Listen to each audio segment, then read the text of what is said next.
오늘도 예배하는 우리 모든 성도님들께 하나님의 은총이 함께 하시기를 축원합니다. 특별히 오늘 반가운 우리 손님, 장로님, 권사님, 이제 곧 저희 교회의 이제 장로님, 권사님이 되실 것입니다. 환영합니다. 하나님의 축복이 우리 장로님 내외 또 가정에 넘치시기를 바랍니다. 또 우리 김 집사님, 이 집사님 그래야 되는 건 이 집사님, 김 집사님 이래야 되는 건 헷갈려요. 아무튼 두 분 집사님 환영합니다. 하나님께서 종들 위에 크신 은혜가 있기를 축원합니다. 하나님께서 그대들의 꿈과 소망을 크게 이루실 줄로 믿습니다. 또 우리 교인들 다 하나님의 은총이 함께 하시기를 축원합니다. 네, 오늘 제목은요. 무엇을 위하여입니다. 네. 아마 장로님 조금은 생소하실런가 모르겠어요. 제가 이렇게 나가기도 합니다. 어려서부터 신앙생활을 하셨으니까 안 생소하시겠죠? 우리 집사님도 혹시 생소하실지라도 우리는 수요일 날은 성경 공부하는데요. 어떨 때는 조금 깊게 들어가기도 하고 또 그렇습니다. 이해하시고 또 이 교회는 이렇게 하는구나. 또 좋다. 보시기 바래요.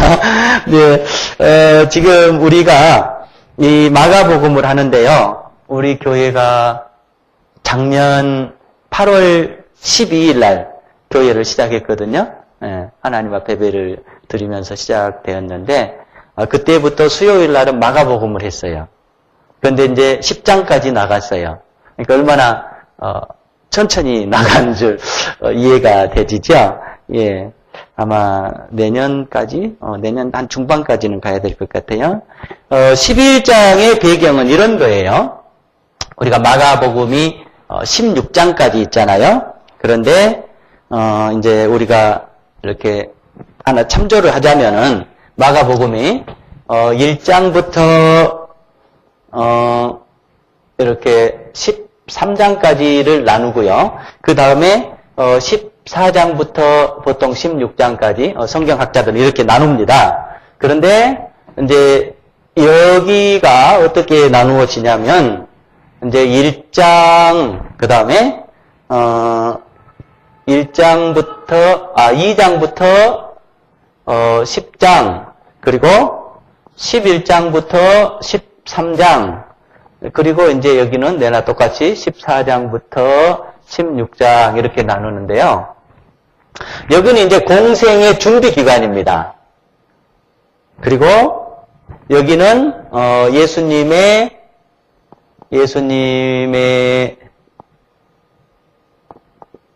사역에서 어디 중심이냐면은 갈릴리 중심입니다.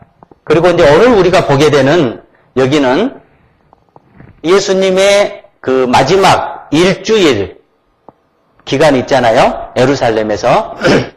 그런데 11장부터 13장까지는 주일부터 목요일 정도를 기록하고 있어요. 딱 그렇게 떨어지지는 않아요. 그런데 주일부터 목요일까지 그러니까 주일날 예루살렘에 가셔서 목요일날 밤에 잡히시잖아요. 그 기간의 내용이 지금 11장부터 13장에 기록이 되어 있고, 그 다음에 이제 잡히셔서, 목요일 밤부터 이렇게 신문을 당하시고, 고난을 당하시잖아요. 그리고 주일날 아침에 부활하시잖아요. 그러니까 주일까지 이렇게 돼 있어요. 지금 우리는 어디를 보고 있냐면, 마지막 예수님의, 공생애의 마지막 주간의 첫날, 주일을 지금 보고 계신다고 생각을 하시면 돼요. 이것을 생각하시고 우리가 본문을 접하게 되면 훨씬 더 많은 것들을 우리가 이해할 수가 있어요. 자, 이제 1절에 보면 그래요. 그들이 예루살렘에 가까이 와서 여기서 그들은 누굴까요? 예수님의 일행이죠. 예수님과 12제자. 그리고 예수님을 따르는 많은 사람들. 그런데 예수님이 지금 예루살렘으로 가는데 그 예수님 예루살렘에 가면 뭔가 아주 엄청난 사건을 터뜨릴 것이라고 하는 기대감이 다 부풀어 있어요. 그런데 그 기대감에 다 부풀어 있는데 기대감이 다 틀린 거예요. 예수님이 바라는 기대감이 틀리고 제자들이 바라는 기대감이 틀리고 또 이렇게 따르는 무리들이 바라는 기대감이 다 틀려요. 저와 이제 여러분들이 이렇게 하나님 앞에 예배를 나왔죠. 그런데 이 예배를 나와서 우리가 예배를 드립니다만은 우리 내면을 들여다보면 또 다 틀릴 수가 있어요. 나는 하나님 앞에 이러한 소망을 가지고 나왔고 어떤 사람은 또 이러한 소망을 가지고 나왔고 이러는데 가장 아름다운 건 뭐냐면은 하나님의 생각에 우리의 생각을 맞추는 게 가장 아름다운 거예요. 그래서 신앙생활이라고 하는 게 뭐냐면은 언제나 우리가 어려서는 뭐 그냥 그렇지만 신앙생활 하다 보면 늘 하나님의 생각 속에다가 내 생각을 맞추는 거예요. 그리고 하나님의 계획 속에다가 내 계획을 맞추는 거예요. 그러면은 우리는 생각해 보면 그러잖아요. 나라고 하는 존재는 어디 가버렸나? 예. 그런데 신앙이 낮을수록 나라고 하는 존재는 어디 갔나? 내가 내 인생에 손해보는 거 아닌가? 이렇게 생각돼요. 그러나 신앙의 인격이 높아지면 높아질수록 어떻게 생각이 드냐면 나라는 존재가 없어지면 없어질수록 나는 이익이다. 이런 생각이 드는 거예요. 그래서 여러분 모두가 저도 마찬가지지만 여러분의 인생 속에서 하나님 안에서 여러분을 바라볼 때 나란 존재는 어디 갔지? 이 질문을 안 할수록 좋아요. 하나님의 존재는 어디 계시지? 하나님의 뜻은 어디 계시지? 이렇게 물은 사람일수록 정말 하나님 앞에 아름다운 사람이고 사실은요. 그것이 내 인생의 유익 보는 인생이에요. 그런데 우리는 그걸 멀리 보지를 못하는 거예요. 어찌됐든 지금 예수님 예루살렘에 가는데 예수님의 생각 따로 계셔요. 제자들 예수님을 따라서 예루살렘 올라갔는데 또 다른 생각 갖고 있어요. 그리고 많은 군중들이 예수님 예루살렘에 올라가면 뭔가 아주 획기적인 이벤트를 터뜨리리라고 생각하는데 그들 또한 다른 생각들을 가지고 지금 예루살렘으로 올라가고 있는 거예요. 그런데 이제 이 마가복음을 기록했던 마가는 지금 우리들에게 가르쳐 주고자 우리들에게 전달하고자 하는 생각이 또 다른 생각을 가지고 있어요. 그게 뭐냐면 예수님께서 예루살렘에 가셨다라는 거예요. 지금 이걸 우리에게 말하고 싶은 거예요. 마가라고 하는 이 저자는. 그래서 예수님은 지금 예루살렘 원하는 장소에 이르렀습니다. 이걸 마가가 얘기하고 싶은 거예요. 여러분에게 얘기하고 싶고 저에게 얘기하고 싶은 거예요. 그럼 예수님께서 왜 예루살렘에 가셨느냐? 그죠? 마가는 지금 예수님이 예루살렘에 가셨다라는 걸 얘기하고 싶은데 왜 가셨느냐? 이제 우리가 이거를 읽어내야 돼요. 예수님이 왜 예루살렘에 가셨죠? 예수님이 왜 예루살렘에 가신 거예요? 예. 그걸 지금 마가는 얘기하려고 그런 거예요. 자, 어디를 우리 한번 보시냐면은 앞에 한번 가보십시다. 앞절로. 마가복음 10장 32절 33절 제가 읽을게요. 예루살렘으로 올라가는 길에 예수께서 그들 앞에 서서 가시는데 그들이 놀라고 따르는 자들은 두려워하더라. 이에 다시 12 제자를 데리시고 자기가 당할 일을 말씀하여 이르시되 보라 우리가 예루살렘에 올라가노니 인자가 대제사장들과 서기관들에게 넘겨짐에 그들이 죽이기로 결의하고 이방인에게 넘겨주겠고 그들은 능욕하며 침뱉으며 채찍질하고 죽일 것이나 그는 3일 만에 살아나리라 하시니라. 이제 쭉 저와 같이 이렇게 성경을 읽어왔던 분들은 지금 얼른 이해를 하실 겁니다만은 예수님께서 이렇게 무리와 함께 어딘가를 가실 때 예수님이 그렇게 앞을 쓰신 적이 없었어요. 성경에 보면 제자들이 주로 앞섰단 말이에요. 물론 자발적으로 앞선 건 아니에요. 제자들마저도. 그러나 예수님은 언제나 제자들을 앞에 세우셨고 당신은 뒤에서 따라가는 스타일로 이렇게 공생애의 삶을 살아나가셨는데 예수님께서 예루살렘에 올라가시겠다라는 거예요. 왜 올라가느냐? 내가 거기 가서 죽어야 되겠다. 죽는데 그냥 이렇게 뭐 자연사적인 죽음이 아니라 엄청나게 고난을 당하고 두들겨 맞고 채찍질을 당하고 십자가에 못 박혀 내가 죽어야 되겠다. 그리고 3일 만에 내가 살아나야 되겠다. 그러니까 제자들은 예루살렘에 올라가면 예수님께서 함권 하셔서 우리가 뭔가 이렇게 큰 벼슬도 얻고 뭔가 큰 대접도 받고 우리가 예수님을 통해서 3년 동안 고생했기 때문에 예루살렘만 올라가면 우리의 고생이 끝날 걸로 생각을 하고 따라왔단 말이에요, 사실은. 그런데 예루살렘에 올라가가지고 예수님이 죽겠다고 그러니까 이제는 제자들이 예루살렘을 안 가겠다 이거예요. 그래서 예수님께서 뭐라고 하시냐면은 32절이 그렇죠. 예루살렘에 올라가는 길에 예수께서 그들 앞에 서서 가시니 이제부터는 예수님께서 끌고 가는 거예요. 누구를? 안 따라오려고 하는 제자들을 끌고 가는 거예요. 그런데 끌고 가는 그 행렬의 목적은 뭐예요? 십자가에 못 박혀 죽겠다라고 하는 겁니다. 그런데 예수님은 안 따라오는 제자들을 데리고 기꺼이 어디까지 오셨다 이거예요. 예루살렘까지 왔다, 오셨다. 이것을 지금 마가는 우리에게 얘기를 하려고 하는 것입니다. 그러니까 우리는 지금 성경을 보면서 예수님께서 예루살렘에 가까이 와서 이거 그냥 의미 없이 넘어가 버릴 수 있어요. 그런데 마가는 여기에다 굉장히 비중을 실어주는 거예요.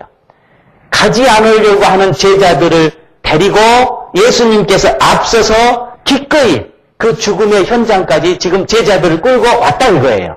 네. 자, 이걸 지금 말하는 거예요.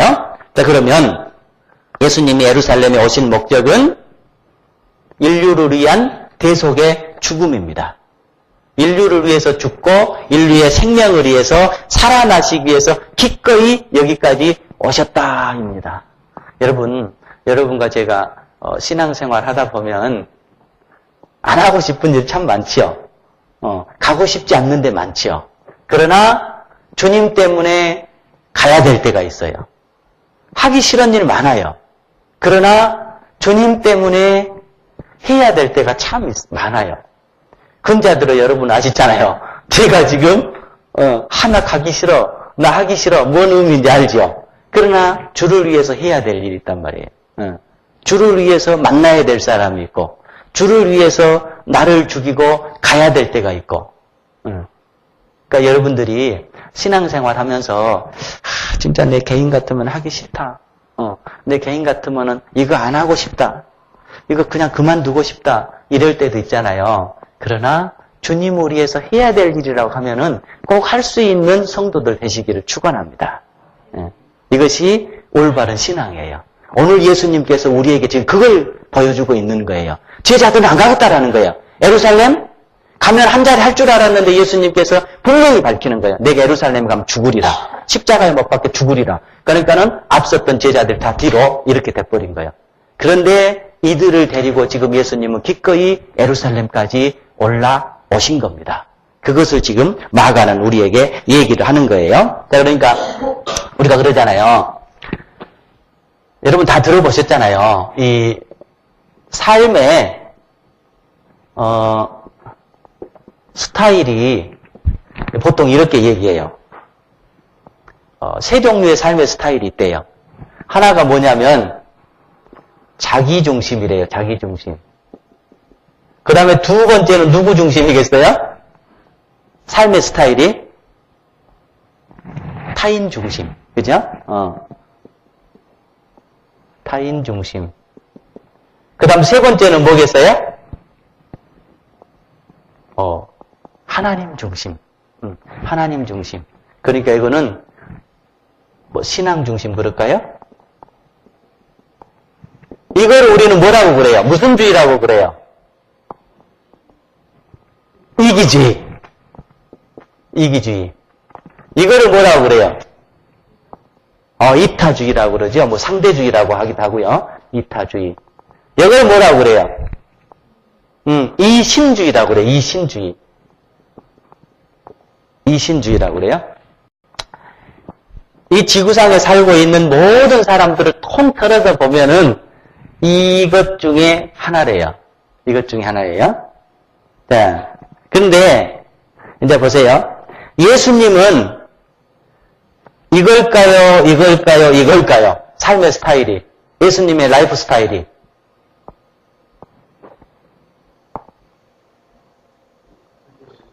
네. 뭔 소리 하시는 거야? 네. 최소한 예수님은 이건 아니겠죠.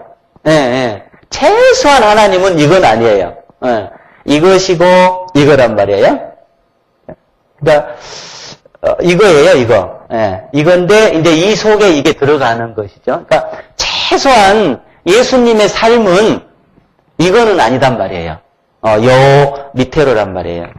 근데 참으로 조금 그 비극적인 건 뭐냐면 여러분들도 늘 느끼잖아요. 우리가 참 고민하잖아요. 이 문제를. 예수님을 따라가겠다라고 하는 대부분의 교회가 예수님을 따르겠다라고 하는 대부분의 성도들이 어떤 삶을 살아버리냐면 이 삶을 살아버리고 있어요. 이 삶을. 그러니까는 지금 사회가 우리 기독교를 향해서 손가락질하고 우리 기독교를 향해서 이렇게 비판하고 하는 이유가 여기에 있는 거예요. 여러분 그 우리나라 초대교회의 역사를 읽어보면 이게 없어요. 이기주의라는 게 없어요. 기독교에. 그런데 언제부터 이기주의가 들어왔냐? 80년대 전후반에 절정에 달했대요. 이기주의가. 그래가지고 지금은 대다수의 모든 교회들이 다 이걸 가르치고 있어요. 이걸. 교회들이. 그러니까 내 교회만 잘 되면 된다 이거예요. 다른 교회 죽여서라도 내 교회만 잘 되면 된다 이거예요. 그리고 성도들에게도 하나님 안에서 당신만 잘 되면 된다 이렇게 가르치는 거예요. 그러니까 모든 성도들이나 모든 교회들이 사실은 이것을 벗어나는 게 신앙인데 이것을 못 살게 하고 요 속에다 딱 가두어 놓는 거예요. 요 속에다가. 그러니까 저와 여러분들이 참 고민해야 될 문제예요. 예수님은 분명히 최소한 이 삶은 살지도 않았어요. 이 삶을 살았고 이 삶을 살았는데 예수님을 따른다고 하는 우리 대다수의 교회가 대다수의 성도들이 이것이 선인 줄 알고 이것이 하나님께서 원하시는 건 줄 알고 조금만 생각해보면 우리가 알 수 있는데 이것을 최고의 선이라고 생각하면서 이걸로 나아가고 있는 거예요. 내 교회 중심, 내 신앙 중심 이렇게 돼버리는 거예요. 그러니까 여러분 저는 그런 얘기를 잘 하잖아요. 하나님의 사랑을 이 땅에서 비교할 수 없는 것은 없어요. 하나님의 사랑은 너무 크기 때문에 이 땅에서 비교할 수 있는 게 없어요. 그럼에도 불구하고 비교할 수 있는 게 있다라고 한다면 그것은 부모님이 자녀 사랑하는 거예요. 이게 하나님의 사랑과 그래도 이 땅에서 비교할 수 없는데 그럼에도 불구하고 가장 근접하게 비교할 수 있는 게 부모의 사랑이에요. 자, 그러면 그런 얘기 있잖아요. 자, 부모님에게 10자녀가 있어요. 한 5자녀는 잘 살아. 떵떵거리고 살아. 그런데 5자녀는 잘 못 살아. 그런데 그 가운데서도 한 2자녀는 밥도 못 먹고 살아. 명절이 됐어요. 여기는 해외 여행 가고 막 그냥 고기, 쌀밥, 뷔페, 호텔 여기서 생활을 하고 즐겨요. 하나님 앞에 축복받았다. 잘됐다. 여기는 그냥 그저 살아요. 여기는 명절이 됐는데 먹을 것이 없고 명절 때 돈 많이 들어가잖아요. 명절이 안 돌아왔으면 쓰겠다 하면서 참 탁 이렇게 고개 숙이고 사람 돌이 못하니까 이러고 있어요. 그러면은 부모님들이 이제 10자녀를 본단 말이에요. 10자녀를 보면 부모님이 정말로 하시고 싶은 말씀이 뭐겠어요? 그건 뭐겠어요? 아이놈들아, 해외 여행 자제하고 그 돈 조금 해가지고 저 못 사는 네 형제 좀 줘라. 이게 부모가 하고 싶은 얘기잖아요. 하나님이 이런 거예요. 하나님이. 그런데 우리는 부모의 생각을, 부모의 뜻을 못 보면서 그저 내가 풍부하니까 축복받았다, 내가 잘됐다, 이렇게 논다라고 한다면 그것은 부모의 마음에 비수를 꼽는 거예요. 비수를 꼽는 거예요. 예. 그런데 우리는 그걸 모르고 내 잘됐다고 해서 지금 내 형제를 못 보고 있는 거예요. 예. 눈물을 흘리고 있는 내 형제를 보지 못하면서 하나님은 내게 사랑을 주셨어. 하나님 찬양해봐요. 그러면은 부모님들이 볼 때 그래요. 부모님 은혜를 받아가지고 우리가 잘 됐어요. 감사해요. 이러면은 부모가 마음이 어떻게 되는 거예요? 찢어지고 싶은 거 아니겠어요? 그러니까 부모가 하고 싶은 얘기는 뭐냐면은 얘들아, 니들이 내 은혜로 정말 잘 됐다라고 한다면 내 은혜를 니들이 느낀다고 한다면은 조금만 좀 베풀어 다오. 어디에다가? 여기다 베풀라는 거예요. 예. 그런데 우리는 그 삶을 못 살고 있어요. 예. 대체적으로 최소한 예수님은 지금 요 삶은 아니란 말이에요. 이 삶이고 이 삶이에요. 예수 믿는다라고 하는 거는 뭐냐면은 우리가 예수님의 스타일로 살아나가는 거예요. 빨리 우리의 이기주의와 자기중심에서 조금씩은 벗어나야 돼요. 그래서 우리가 신앙의 연도가 깊어가고 인생의 연도가 조금씩 깊어가면 깊어갈수록 우리는 어디를 향해서 나아가야 되냐면 여기서 점진적으로 이렇게 나아가야 돼요. 이런 삶을 살아가야 돼요. 우리가 이런 삶을 살아가야 되고 교회가 이런 삶을 살아가야 되고 또 여러분의 자녀들에게도 이런 삶을 늘 가르쳐줘야 돼요. 제자들은 지금 여기서 안 가겠다 이거예요. 예, 그러니까 뒤로 물러서 버리는 거예요. 그런데 그들을 데리고 지금 예루살렘으로 올라가는 거는 뭐냐면은 지금 우리가 쓰는 용어로 하면은 여기에서 이리 가자예요. 자, 그래서 지금 데리고 왔어요. 그래서 올바른 신앙이라고 하는 거는 그런 거예요. 그래서 예수님은 지금 예루살렘에 올라가는데 어떻게 가셨어요? 죽으러 가신 거예요. 죽으러. 예. 예루살렘에 왜 가셨을까요? 예루살렘에? 거기가 뭐가 있어요? 예루살렘 성전이 있어요. 예루살렘 성전. 예루살렘 성전이 있어요. 그런데 거기에 죽으러 가는 거예요. 죽으러 가는 거예요. 그런데 이 예루살렘은 지금 이 성전은 우리가 사복음서를 보면 그렇게 예수님과 호의적으로 나오지를 않아요. 예수님과 적대적인 관계로 나와요. 언제나. 그래서 예루살렘의 장로들, 예루살렘의 율법학자들, 예루살렘의 바리새인들이 예수님 잡아주게요. 예. 그곳에 예루살렘에 뭐가 있냐면은 성전이 있는 거예요. 그러니까 예수님과 별로 사이가 좋질 않아요. 그러니까 예수님과 적대적인 관계가 돼 있죠. 근데 이 예루살렘이 뭐 하는 곳이냐? 뭐 해야 되는 것이에요? 이것 가르쳐야 되는 것이거든요. 그죠? 예. 이것 가르쳐야 되는 거예요. 그런데 실제적으로 보면 이 예루살렘 성전이 외형적으로는 이걸 외친다고 외치고 있어요. 그런데 실제 그 내막을 들여다보면 뭘로 뚫뚫 뭉쳐져 있냐면 이걸로 뚫뚫 뭉쳐져 있는 거예요. 예. 외형적으로는 이걸 외쳐요. 하나님 앞에 예배드려야 되고 하나님 앞에 거룩해야 되고 이러잖아요. 그런데 예수님이 그 성전을 가봤을 때 다 뒤집잖아요. 하나님의 기도하는 예배처를 강도의 구걸로 만들지 말라. 이게 무슨 말이에요? 이게 이 얘기거든요. 예. 예. 그래서 지금 철저하게 외형적으로는 이것을 부르짖고 있는 듯 하지만 그 내용을 들여다보면 철저하게 이것 속에 움직여지는 게 성전이었습니다. 그때 당시에. 그래서 예수님께서 지금 이곳에 가는 거예요. 뭐 하기 위해서? 이것 다시 이렇게 끌어오기 위해서. 오늘날 우리 교회들이 빨리 이걸 벗어나야 돼요. 그리고 우리도 빨리 이것을 벗어나야 돼요. 자, 그래서 이제 예수님께서 예루살렘으로 올라가십니다. 이제 우리 2절을 한번 보십시다. 이르시되 너희는 맞은편 마을로 가라. 그리로 들어가면 곧 아직 아무도 타보지 않는 나귀 새끼가 매여 있는 것을 보리니 풀어 끌고 오너라. 자, 여기에 보면 지금 예수님께서 벳바게하고 베다니하고 그 사이에 뭐가 있냐면은 감람산이 있어요.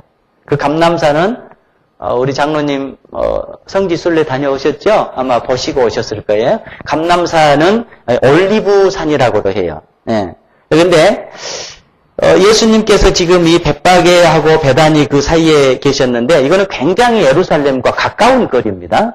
그래서 그때 당시 예수님 시대에는 그 안식일법이라고 하는 게 굉장히 타이트했잖아요. 그러니까 안식일에 걸어갈 수 있는 거리가 딱 정해져 있어요. 우리나라도 초창기에는 그랬어요.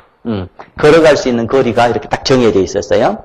근데 벳바게는 어디냐면은 예루살렘 성전에 걸어갈 수 있는 거리의 한계예요. 벳바게를 벗어나면 그리고 벳바게 다른 지역에서 성전을 가면 이거는 안식일을 범하는 거예요. 딱 그 거리예요. 그리고 베다니는 어떤 곳이었냐면은 이제 이렇게 유대 나라의 남자들은 1년에 3번씩 꼭 성전에 올라가야 됐잖아요. 그러면은 이제 전국의 남자들이 다 성전으로 모여들면 예루살렘에 숙소가 남아나겠어, 안 남아나겠어? 부족한 거예요. 그러면 2차적으로 숙소가 어디에가 있냐면은 베다니에가 있어요. 그럼 베다니에서 이제 사람들이 숙식을 하고 이제 성전 예배를 간단 말이에요. 그러면 이 베다니에서도 가도 안식일에 걸어갈 수 있는 거리 안에가 있어야 되겠어? 밖에가 있어야 되겠어? 안에가 있어야 되는 거예요. 그래서 이 두 개는 딱 그 예루살렘 성전의 그 외곽 지역, 그러니까 이 안에까지가 지금 성전으로 봐주는 거예요. 네, 성전으로. 그런데 거기에 지금 예수님께서 딱 머물러 계셔요. 그러면서 일주일 동안 이 길을 향해서 이제 들어가는 거예요. 자, 근데 이제 여러분 여기서 보면 그러잖아요. 나귀 새끼 한 마리 끌고 오잖아요. 여러분 요 질문 많이 했잖아요. 나귀 새끼 주인이 누굴까? 생각해 보셨어요? 나귀 새끼 주인. 재밌는 얘기들이 참 많아요. 어떤 분들은 그런 얘기를 해요. 아마도 나사로의 가정이지 않았을까? 상당히 일리가 있어요. 또 어떤 사람들은 아리마대 요셉이 아마 주인공이지 않았을까? 그럴 듯도 해요. 또 어떤 사람들은 니고데모였을 수도 있을 거다. 그렇게 얘기를 해요. 그러나 분명한 건 이제 안 나와서 모르니까 이제 그런 추측들을 하는데요. 여기 보면 이제 예수님께서 무조건 아무에게나 가가지고 나귀 끌어오라고 했을까? 아니면 사전에 예수님과 이렇게 묵계적인 뭐가 교통이 있었을까? 뭐겠어요? 느닷없이 아무데나 가가지고 이 나귀 끌어오라고 했을까? 아니면은 뭔가 예수님께서 예루살렘에 오시기 전에 지금 성경은 안 밝히고 있지만 서로의 묵계적인 약속이 돼 있었을까? 뭐 같아요? 후자? 그래요. 모든 성경학자들은 그렇게 얘기를 해요. 예수님께서 이렇게 묵계적인 약속이 돼 있을 거다. 여기에 일종의 암호가 있어요. 패스워드가 있어요. 뭐예요? 주가 쓰시겠다고 하라. 이게 오늘날로 본 패스워드래요. 누군가가 이제 예수님께서 우리가 상상을 해보면 그 전에 서로 이렇게 얘기들이 되셔가지고 내가 사람을 보낼게. 그러면 그 사람이 나귀를 끌어가려고 할 때 왜 이러느냐라고 물어봐라. 그러면은 주가 쓰시겠다고 하라. 이 말을 하면 내가 보낸 줄 알고 풀어줘라. 이게 이제 오늘날의 패스워드래요. 그래서 여기서 얘기하고 싶은 거는 뭐냐면 예수님 당시에 이렇게 예수님을 따르는 12제자만 있는 게 아니었다라는 거예요. 하나님의 나라는 알 수 없는 수많은 보이지 않는 일꾼들, 보이지 않는 종들, 보이지 않는 하나님의 종들, 또 보이지 않는 하나님의 제자들에 의해서 하나님의 나라가 진행되고 있다라고 하는 것을 지금 알려주고 있는 거예요. 그래서 이 사람이 누가 됐든 간에 아무튼 예수님과 밀접한 관계가 있었던 사람이에요. 그것은 왜 성경이 안 밝힌지 우리가 알 수는 없지만 밝힐 수 없는 이유가 있었겠죠. 그런데 이 사람이 분명한 건 자기의 것을 주의 것이라고 인정하면서 주를 위해 드릴 수 있는 사람이었어요. 주님은 그리고 이 사람을 통해서 하나님의 나라를 가꾸어 나가는데 큰 도움을 받았던 사람이에요. 바라기는 저와 여러분이 그런 사람이 됐으면 좋겠어요. 우리가 비록 앞에 나타나지는 않지만, 우리의 이름이 내지진 않지만, 그러나 하나님 편에 봤을 때 그가 숨어있는 일꾼이라고 할지라도 그의 선행과 그의 신앙이 다른 사람들에게 드러나지는 않는다라고 할지라도 하나님의 사역에 크게 쓰임받는, 하나님의 사역에 크게 보탬이 될 수 있는 이런 성도들이 돼야 될 줄로 믿습니다. 그러니까 저와 여러분이 교회에서 일하고 내 이름이 빛나지 않고 내가 두드러지게 나타나지 않는다라고 해서 서운해하지 마세요. 또 그것 때문에 여러분들이 뭔가 왜 그러지? 이렇게 하지 마세요. 하나님은 다 알고 계시는 거예요. 그러니까 지금 이 얘기예요. 내가 이름을 밝히고 있진 않지만 나는 다 안다예요. 하나님 입장에서 여러분과 제가 그런 삶을 살 수 있기를 축원합니다. 그때 당시에는 12제자가 있었는가 하면은 70인도 있었잖아요.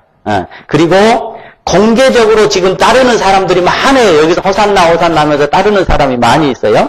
그런가 하면 비공개적으로 주님을 따르는 사람도 많이 있었어요. 그 사람 가운데 하나가 지금 이 나귀의 주인공입니다.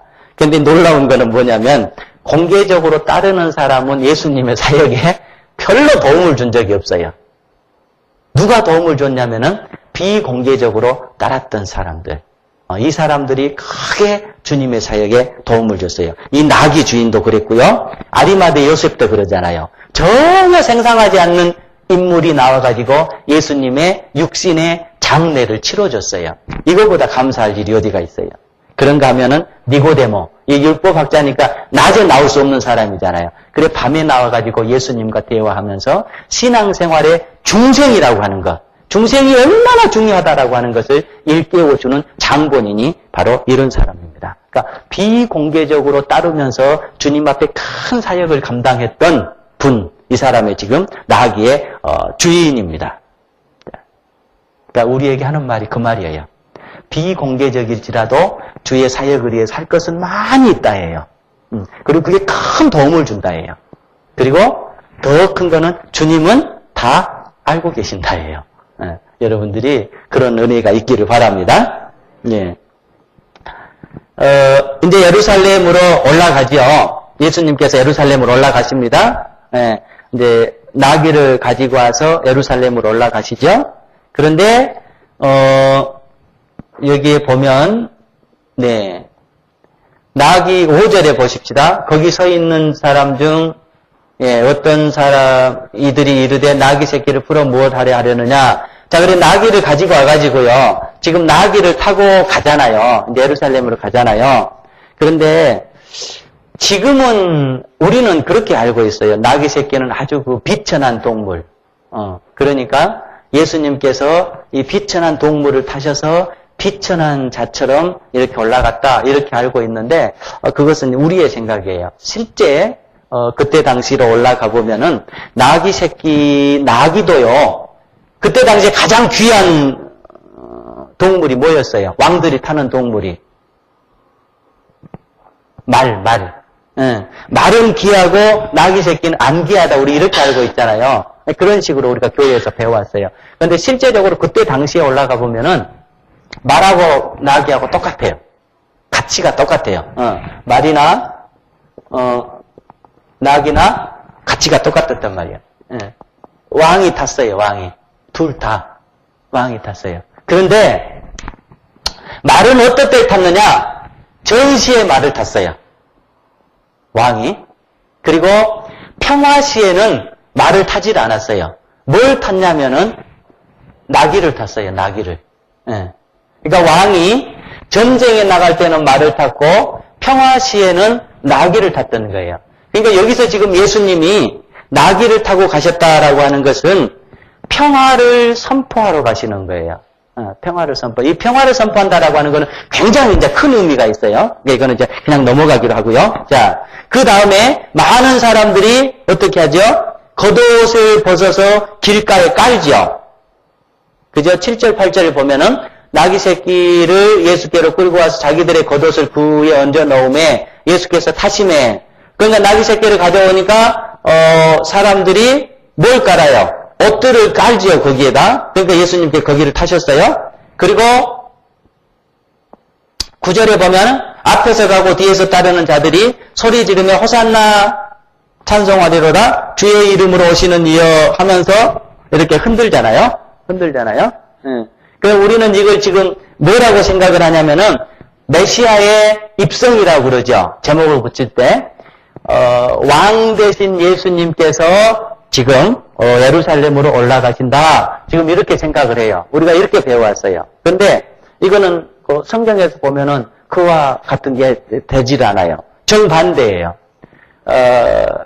우리는 지금 아시고 우리 저 장로님, 권사님 안 드셨고 우리 저 집사님들이 안 드셨고 그랬는데 지금 마가복음은요. 뭘 얘기하려고 하면은 예수님이 그리스도가 아니라고 하는 걸 얘기하는 거예요. 그럼 뭔 소리야? 왜 예수님이 그리스도가 아니야? 깜짝 놀라겠죠. 예. 우리 한번 보십시다. 한번 보고 넘어가십시다. 어디를 보시냐면 다시 8장으로 가보세요. 8장. 자, 8장 29절. 우리 같이 한번 읽어보시죠. 또 물으시되 너희는 나를 누구라 하느냐? 베드로가 대답하여 이르시되 주는 그리스도시니이다 하매 이에 자기의 일을 아무에게도 말하지 말라 경고하시고 인자가 많은 고난을 받고 장로들과 대제사장들과 서기관들께 버림받아 죽임을 당하고 자 여기에 보면은요 베드로가 예수님 그리스도십니다 라고 얘기를 했죠. 이거 굉장히 잘한 걸로 우리가 알고 있죠. 예. 그런데 지금 마가복음은 정반대로 얘기하는 거예요. 예. 베드로가 예수님이 그리스도십니다. 그러니까 너 잘했다. 너 100점이다. 이렇게 나오는 게 아니라 30절에 보면 뭘 얘기를 하는 것이요? 자기의 일을 아무에게도 말하지 말래요. 그리스도란 얘기 하지 말란 얘기예요. 그러면서 본인 스스로 예수님 본인 스스로 자신을 뭐라고 얘기하냐면 뭐라고 얘기해 31절에? 인자라고 얘기를 해버리는 거예요. 인자라고. 그러니까 지금 마가는 뭘 얘기를 하고 있냐면은 예수님이 그리스도가 아니시다예요. 그럼 뭐냐? 인자라는 거예요. 인자. 자, 그러면 이제 여러분이 혹시라도 오해가 있으실까 봐서 이 얘기를 해드릴게요. 자.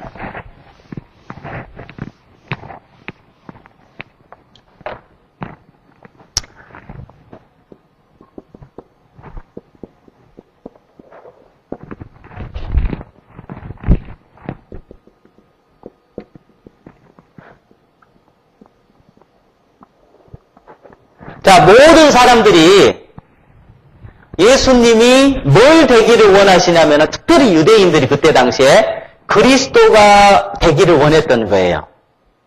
그런데 예수님은 아니야, 나 그리스도 아니야. 난 인자야. 이렇게 얘기를 하시는 거예요. 인자라고 얘기했어요. 그리스도는 누구냐면은 유대인들의 왕이에요. 유대인들의 왕. 그러니까 로마 깨 부숴버리고, 그죠? 그 모든 착취와 억압에서 유대인들을 구출해가지고 유대인들이 온 세계의 왕, 그 꿈을 이루어주신 분이 누구냐면 그리스도예요. 그러니까 유대인들이 지금 예수님을 따르면서 예수님이 예루살렘에 올라가서 그리스도가 되기를 원했던 거예요. 본 이 말은 뭐냐면은 당신 때문에 우리가 한 세상 멋지게 살아보고 싶다 이 생각이에요. 메시아. 정치적인 메시아를 원했던 거예요. 그러니까 베드로가 모든 사람들이 그리스도라고 얘기를 하던데요. 우리도 그렇게 믿고 있거든요. 그러니까 예수님께서 그런 얘기 하지 마라.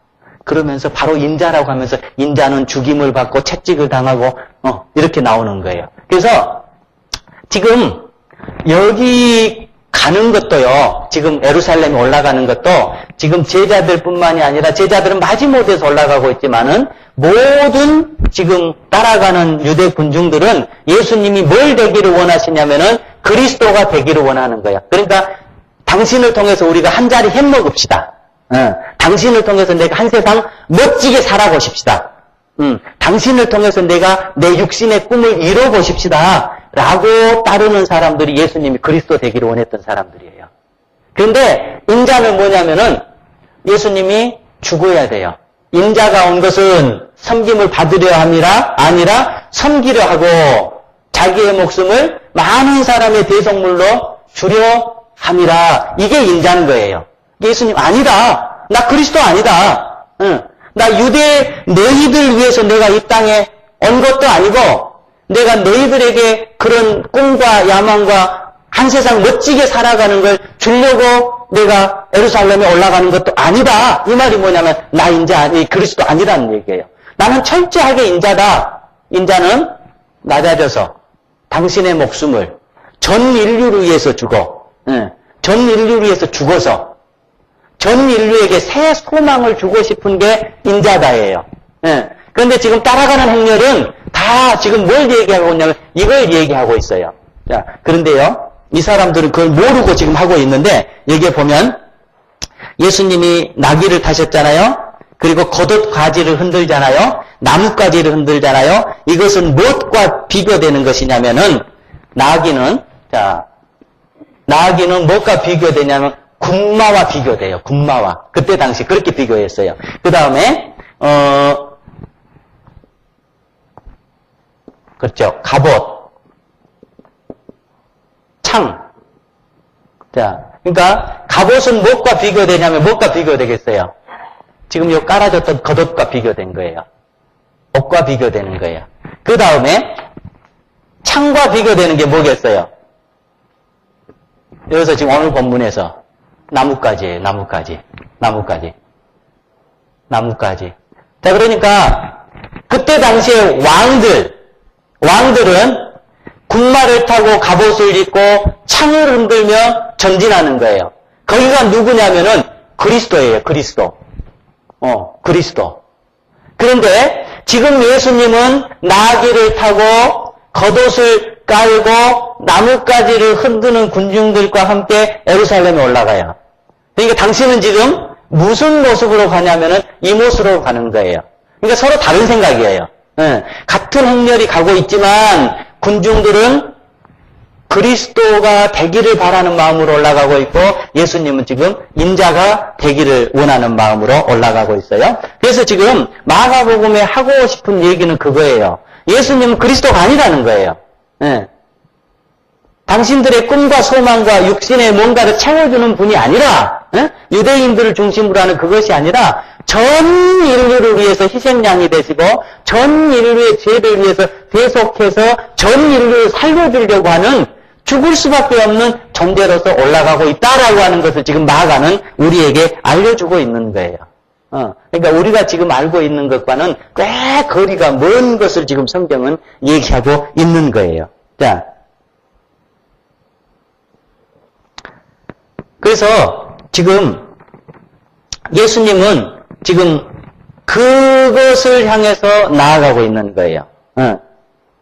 희생해서 인류를 살리려고 하는 그 길을 가고 있는 거예요. 그런데 따르는 사람들은 뭐냐면은 다른 사람을 희생해서 내가 살려고 하는 길을 추구하는 것을 지금 가고 있는 거예요. 그러니까 우리는 지금 모든 사람들이 남을 희생해서 내가 잘 되려고 하는 사회 속에서 살아가고 있습니다.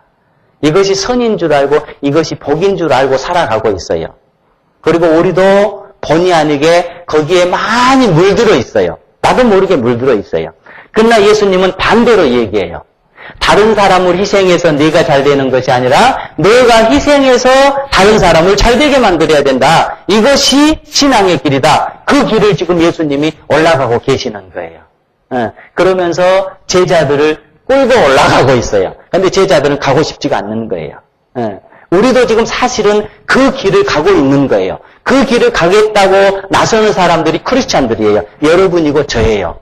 그런데 실제적으로 우리가 가고 있는 길은 뭐냐면은 인자의 길을 가야 되는데 우리가 지금 여기를 가버리고 있단 말이에요. 여기를 가고 있단 말이에요. 마치 성전이 가장 이신적인 삶을 살아야 됨에도 불구하고 겉으로는 이신을 주장하지만 그 내면은 가장 이기적인 걸로 똘똘 뭉쳐 있는 것처럼 그것을 반대하니까 예수님을 죽여버리잖아요. 네. 우리는 지금 마가는 이걸 얘기하고 있습니다. 오늘 우리에게 가르쳐 주는 건 그거예요. 너를 희생시켜서 많은 아름다움을 꽃피울 수 있겠냐예요. 예수님이 가시는 그 예루살렘, 죽음을 향해서 가는 길, 한 생명이 미랄이 되어서 죽으면 많은 열매를 맺을 수 있다는데 나는 지금 그 길을 간다 이거예요. 예수님은. 마가가 그걸 얘기하고 있잖아요. 그런데 믿는다라고 하는 너는 가겠느냐, 나는 가겠느냐를 묻고 있는 거예요. 예. 그래서 서두에 말씀드렸습니다마는 그럼 나는 뭐야? 이거는 초보자들이 묻는 거예요. 신앙 없는 사람이 묻는 거예요. 내가 없어지는 것이 가장 하나님 앞에서 아름다운 축복이에요. 그래서 여러분과 제가 하나님과 내가 상치될 때 나를 과감하게 내려놓을 수 있기를 바랍니다. 그 길이 결국은 뭐냐면은 나를 찾는 길입니다. 내가 잘 되는 길입니다. 하나님 앞에서 이런 은혜가 있기를 축원합니다.